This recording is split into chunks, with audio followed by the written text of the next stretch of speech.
Chers amis, Shabbat Shalom et Chag Sameach, nous sommes à quelques jours de la fête de Pessah et de ce Shabbat Agadol bien particulier qui va précéder la fête de Pessah. C'est pourquoi je vais consacrer ce temps à la fête de Pessah et notamment à quelques éléments extrêmement importants qui ont rapport avec les noms de la fête de Pessah. Dans la Torah, cette fête est qualifiée de Chag HaPessah, fête de Pessah, ou Chag HaMatzot, la fête des Matzot. On trouve également un troisième nom, notamment dans la Tefila, dans la prière, Zman Cherutenu, le temps de notre liberté. Reprenons ces trois termes et regardons à quoi ils font allusion. Chag HaMatzot, bien sûr, c'est la fête des Matzot. Et nous disons dans la Haggadah, pourquoi mangeons-nous des Matzot? Al-Shumma, pourquoi y a-t-il donc la consommation des matzot? Al-Shum shelo hispik betsekam shel avoteinu leachmitz, parce que la pâte de nos ancêtres n'a pas eu le temps de lever. Hached nigla alehem melech malchei amlachim, car à ce moment-là s'est dévoilé à eux le roi des rois, l'Éternel, Akadosh Baruch Hu Galam, Kadosh Baruch Hu, et il les a libérés. La matzah est donc le signe, le symbole de la libération des enfants d'Israël. Be'eref Aïn, comme on dit en un clin d'œil, Bechipazon, de façon précipitée, l'Éternel a sorti les béné Israël dans cette nuit de la mort des premiers-nés, il les a sortis et le matin, effectivement, on a assisté à ce phénomène extraordinaire de Yetziat Misraïm, de sortie d'Égypte. La matzah est donc l'élément qui représente cette sortie d'Égypte, qui représente cette liberté. La matzah est également appelée le pain de la Emouna, le pain de la foi. Pourquoi cela?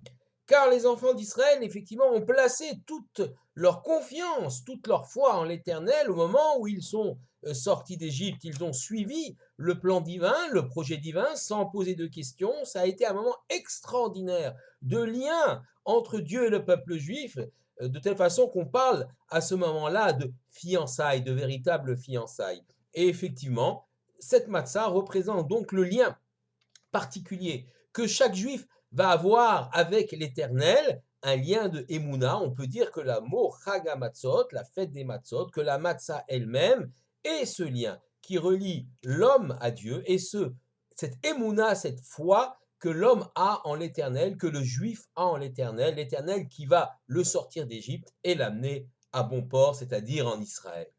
À côté, il y a l'autre nom, Chag HaPessah, la fête de Pessah. Évidemment, ce nom fait allusion au Korban Pessah, c'est-à-dire à l'agneau, au mouton sacrifié par les béné Israël la veille, le 14 Nissan, la veille de la nuit de la mort des premiers-nés. Ce mouton va être grillé et consommé dans la nuit du Seder avec des matzot et des herbes amères. La signification de ce Pessah, de ce mouton, est double. Tout d'abord, effectivement, Pessah veut dire passer par-dessus, passage par-dessus. Nous savons que l'Éternel est passé au-dessus des maisons juives, les épargnant de la mort des premiers-nés pour frapper les premiers-nés d'Égypte. C'est le sens de Pessah. Et à ce moment-là, le peuple d'Israël a été choisi comme peuple de l'Éternel. Il y a donc une dimension collective dans le terme Chag HaPessah. Dieu a distingué entre les Égyptiens, l'Égypte et entre Israël. Il a séparé Israël de l'Égypte. Il est passé par-dessus les maisons juives. C'est donc le premier signe de l'élection d'Israël. C'est donc une dimension collective du choix de l'ensemble du peuple d'Israël qui se trouve dans le mot, dans le vocable Chag HaPessah. Pessah, c'est aussi le mouton. Alors on explique classiquement, bien évidemment, que le mouton était un animal sacré en Égypte. Les dieux égyptiens avaient des têtes d'animaux, il y en avait un qui avait une tête de bélier, et les Hébreux, en sacrifiant le mouton, vont montrer à leurs geôliers égyptiens que leur religion n'a aucun sens, que la culture, la religion qu'ils voulaient imposer, eux, les Égyptiens, qui se considéraient comme les maîtres du monde, eh bien, cette religion n'est rien, puisqu'on est capable de sacrifier leur Dieu et de le consommer. On le fait de façon claire et nette. On prend l'animal 4 jours avant, on va le sacrifier au vu et au su de tous, on va le griller pour que l'odeur se répande partout en Égypte, on va jeter les ossements qu'on ne peut pas briser à l'extérieur de la maison. Tout ceci le soir de la mort des premiers-nés, la veille de la libération du peuple d'Israël. Et on peut dire d'ailleurs que finalement l'Éternel, en offrant les mitzvot, les commandements du Seder, c'est-à-dire de la consommation de l'agneau, de la viande, donc de cet agneau pascal, en consommant la matzah et en consommant le maror, eh bien Dieu a donné des commandements, des éléments pour qu'Israël lui-même participe à sa propre libération. En effet, il n'y a rien de pire qu'un homme qui doit tout, 100% de son être et de sa liberté à quelqu'un d'autre. Dieu, dans sa grande mansuétude, a voulu donner, bien sûr, c'est à 90%, 99%, c'est l'Éternel qui a provoqué la libération de l'Égypte. Mais il a voulu donner une petite part à son peuple qui, à l'échelle humaine, est une grande part. En d'autres termes, la consommation de l'agneau de Pessah, la consommation de la matzah et la consommation du marron des herbes amères sont un des éléments qui vont déclencher le processus de la sortie d'Égypte. L'homme va être quelque peu acteur et non pas totalement spectateur dans le processus de la sortie d'Égypte. Alors je reviens sur cet agneau de Pessah. Évidemment, il va être acteur, c'est le premier acte de liberté. Le sacrifier, c'est une forme de violence par rapport au Dieu de l'Égypte. Cela marque la volonté d'émancipation des Juifs qui veulent rompre avec la culture égyptienne, qui va tout de même les accompagner. Ça sera difficile de s'en débarrasser. Eh bien, ce premier geste est un geste fort qui marque le fait que le peuple juif se détache de l'Égypte et de sa culture. Mais aussi, et c'est intéressant, on sait que le bélier, dans les signes du zodiaque et dans les constellations, eh bien, c'est le signe qui justement préside à ce mois de Nissan ou dans le calendrier romain au mois d'avril, le signe du bélier. On sait que les Égyptiens et beaucoup de peuples de l'Antiquité et encore pendant de nombreux siècles, les gens vont croire à l'astrologie. Ils penseront que les constellations, le mouvement des étoiles ont une influence quelconque, ont un impact sur la vie des individus, voire sur la vie des peuples. Il y a encore aujourd'hui des gens qui le pensent. Eh bien, les Juifs disent tout simplement Ein Mazal le Israël. Il n'y a pas de prédestination en Israël. Pour le peuple juif, aucune constellation, aucune étoile ne peut déterminer sa vie, que ce soit au niveau individuel ou au niveau collectif. Et c'est pourquoi ils prennent le symbole, le signe du zodiaque du bélier, et ils lui font la shrita, ils la battent, ils grillent sa viande et la consomment. Effectivement, nous avons quelque chose ici d'extraordinaire. Ein Mazal l'Israël. Aujourd'hui, bien sûr, peu de gens croient à l'astrologie et aux horoscopes, mais il y a des gens qui vont vous faire toutes sortes de théories sociologiques et historiques, vous prédisant la fin du peuple juif, les difficultés démographiques du peuple juif, sa disparition, la disparition de l'État d'Israël, etc., etc., etc. Ein Mazal l'Israël. Si le peuple juif est fidèle à son Créateur et à la Torah qu'il lui a donnée, alors il échappe au déterminisme. Il n'y a pas de déterminisme dans le peuple juif. Chacun, à titre individuel, peut être maître de sa vie. Et évidemment, le peuple d'Israël, à titre collectif, lui aussi, peut être maître de sa vie. Alors, il y a aussi, et nous sommes évidemment dans cette préparation de Pessah, il y a aussi la dimension du Hametz qu'il faut évacuer, qu'il faut détruire. Alors, je rappelle ce qu'est le Hametz. Le Hametz, c'est toute préparation à base de 5 céréales, le blé, l'orge, l'avoine et l'épeautre. Ces céréales ayant subi un processus de fermentation avec un ajout de levure ou pas, parce que si on n'ajoute pas de levure, eh bien, il y a comme une fermentation qui, au bout de 18 minutes, va se produire par le fait de la présence de levure, ces champignons microscopiques dans l'air, et le produit va fermenter. Donc, tout ce qui est donc à base de ces 5 céréales est susceptible de devenir hametz et doit être écarté.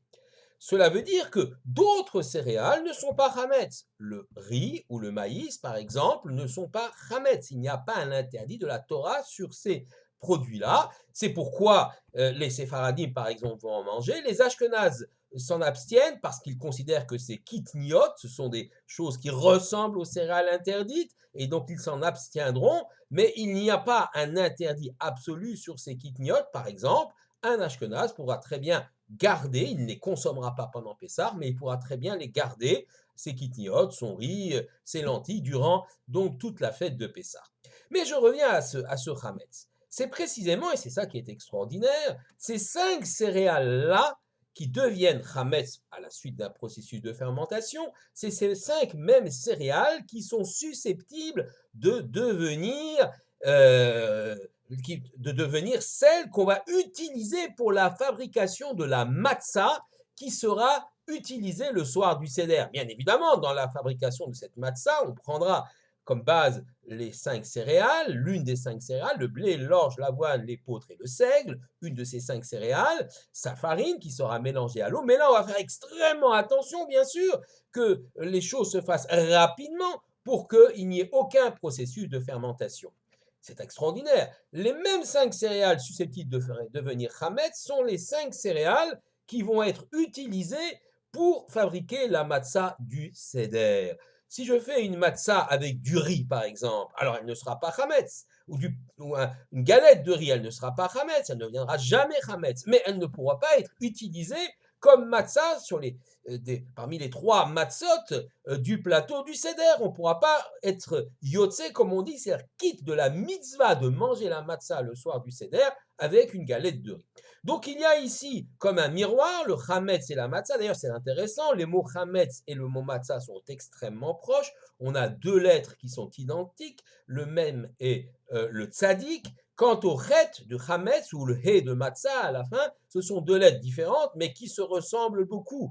Le chet est une lettre qui est totalement fermée et le he est une lettre qui est fermée mais qui possède une lucarne, une petite ouverture en haut. C'est pour dire que finalement l'homme qui s'enferme et qui ne veut pas écouter un langage nouveau, le message de l'Éternel à travers la Torah, se retrouve enfermé dans ce chet, alors que l'homme qui est prêt à écouter un message nouveau voit s'ouvrir son horizon par cette petite lucarne, par ce hé.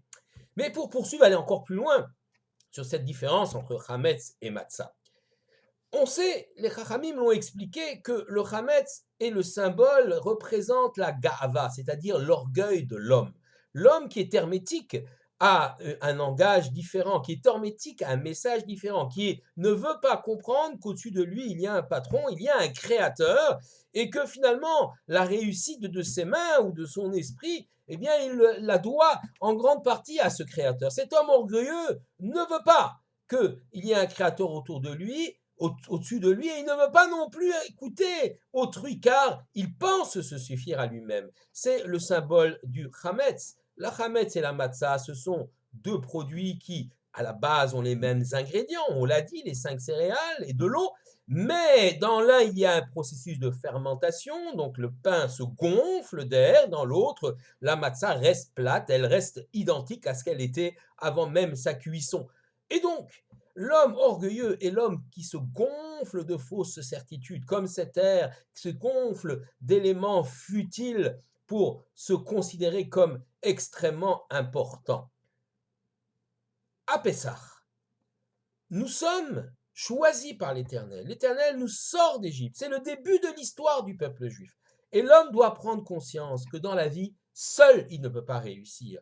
Il doit placer sa confiance en Dieu, en l'Éternel, et c'est la même chose au niveau collectif, au niveau du peuple juif. Le peuple juif doit placer sa confiance en Dieu, doit placer sa confiance en l'Éternel pour pouvoir réaliser son but, pour pouvoir être protégé, pour pouvoir retrouver son pays, pouvoir construire son État et son pays. S'il ne le comprend pas, alors il tombe dans le chametz, il tombe dans l'autosuffisance extrêmement dangereuse, car elle peut l'entraîner à tomber, à chuter, à mésestimer ses ennemis, et à tomber et à chuter. Alors on peut se poser la question, si le chametz est le symbole de l'orgueil, ou d'autres disent du yetzer hara, du mauvais penchant de l'homme, alors pourquoi le chametz n'est-il pas interdit toute l'année? On devrait avoir une interdiction absolue du chametz toute l'année. symbole de l'orgueil, et ne manger que de la matzah, symbole de l'homme qui sait se faire petit face à son créateur, qui comprend qu'au-dessus de lui, il y a un créateur qui dirige le monde. Pourquoi permettre le Hametz toute l'année, ne l'interdire que durant la fête de Pessah? La réponse, c'est que l'homme ne doit pas non plus totalement s'écraser. Il ne doit pas perdre totalement confiance en soi. Comme dit le Baal Shem Tov, une modestie excessive éloigne l'homme de son créateur. En effet, pour fabriquer du pain, par exemple, imaginez l'intelligence qu'il a fallu aux premiers hommes qui ont compris ou inventé l'idée même du pain. Il a fallu d'abord trouver une plante, le blé, plante sauvage qu'il a fallu adapter, cultiver, planter, et puis ensuite récolter, moissonner, comprendre que la graine écrasée peut donner de la farine, comprendre que la farine, en se mélangeant avec de l'eau, peut donner une pâte, comprendre qu'en cuisant cette pâte, on peut obtenir un délicieux qui s'appelle le pain. Imaginez-vous, pour arriver jusqu'au pain, toute l'intelligence et la technologie des premiers hommes, et encore aujourd'hui, tous les hommes qui participent à cette fabrication depuis la moisson, depuis la semence, le labour, la moisson, la mulsion, jusqu'à la cuisson, jusqu'au boulanger, jusqu'à ce que le pain arrive chez vous. Imaginez-vous toute l'intelligence humaine qui est mise dans ce pain. Eh bien, ce pain est donc le symbole, l'exemple de l'intelligence humaine et de l'homme capable de construire des choses extraordinaires s'il a une certaine confiance en soi. Ce Hametz-là, il est bon à manger toute l'année, il n'y a pas de problème. On ne demande pas à l'homme de s'annihiler totalement devant son créateur. On lui demande d'être tel qu'il est, de prendre confiance en lui-même, de prendre confiance en son intelligence lui-même, elle-même qui a été donnée par le créateur, pour pouvoir bâtir, construire la civilisation, les relations entre les hommes, permettre à chacun de manger, fabriquer des remèdes, des vaccins, c'est très important aujourd'hui, pour que nous puissions échapper à tel ou tel danger et que le monde puisse poursuivre son histoire. Donc le Hametz toute l'année, on peut le comprendre. Mais à un moment donné, dans l'année, pendant les jours que dure la fête de Pessah, les 8 jours que dure la fête de Pessah, eh bien là, il faut quand même prendre conscience que tout n'est possible que parce qu'il y a un patron, parce qu'il y a un boss, parce qu'il y a l'Éternel qui est au-dessus de nous.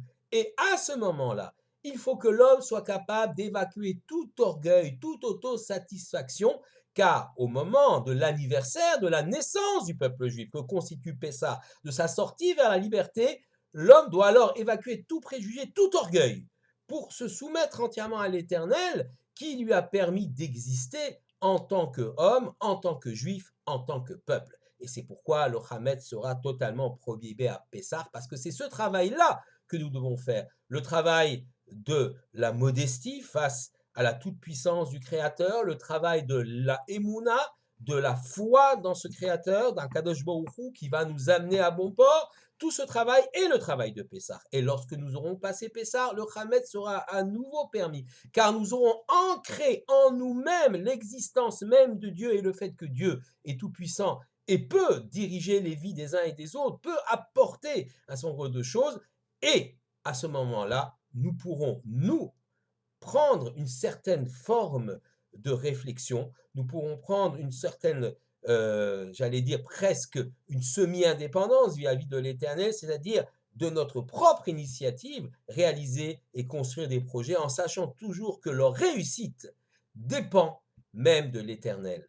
Si on sait et on a conscience que l'Éternel est au-dessus de nous, que l'Éternel eh bien, a une vision sur le monde, un projet sur le monde, et que nous sommes prêts à mettre nos pas dans ceux du projet de l'Éternel, alors effectivement, nous aurons gagné une véritable liberté, la liberté d'être nous-mêmes, des êtres indépendants du Créateur quelque part, mais extrêmement dépendants aussi pour leur réussite et leur survie de ce Créateur. C'est là tout le sens et le message de Pessah.